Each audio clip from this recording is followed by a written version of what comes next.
So from a personal perspective, what I appreciated was the ability to collaborate with all of the participants here. The welcomeness and the openness and the actually enthusiasm about collaborating with their peers, in some cases their competitors, in many cases their customers. And as a executive within IBM, and specifically I focus on financial services, and I have a customer, Wells Fargo, who's here, I appreciate the ability to interact with them, see what they're interested in, but also we have many of our partners here, we have many of our people we kind of compete with, but the reality is everybody here is for one reason.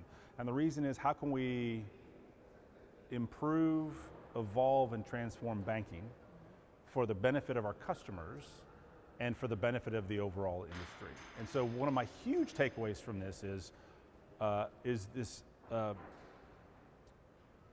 coming together of concept and reality, in the fact that BIAN is an amazing concept. And you can go around and talk to anybody here at the conference and everybody totally agrees with that. The reality is, and we talked about it in one of the sessions, was there's been a gap between the enthusiasm around the concept and the actual adoption in reality. And I think that's starting to come together. There's still a fair bit of work to do there, but I did see, at least as I understand it, because this is my first year to do it, a lot of progress has been made in that area. Even though there's a lot more to go, I can see a lot more folks coming together and a lot more alignment from whomever it is, whether it be the banks themselves, the vendors, the consultants, everybody that's joining the conference here.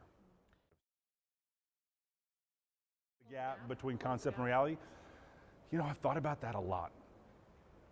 And there's the bottom-up approach and there's the top-down approach. There's the bottom-up approach, which I think we're about to hear about, which is the service approach and the service framework and what's going to go on with the developer community, what's going to go on with the certification, what's going to go on with the consulting. I think, kind of a grassroots, how do we get the practitioners enabled is good.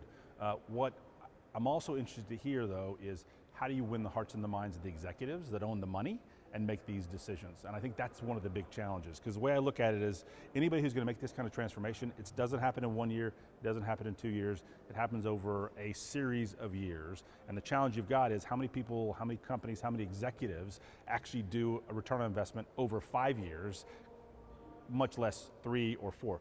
They want it to be 1 or 2 years. But if you're going to buy into this, to me, there's a couple of phases to this. One is, there's the innovation part of this. How am I going to innovate for the betterment of my organization? And then you can justify ROI beyond that and stamp it out. But I think there's still a bit to go there, and I'm interested to hear about that.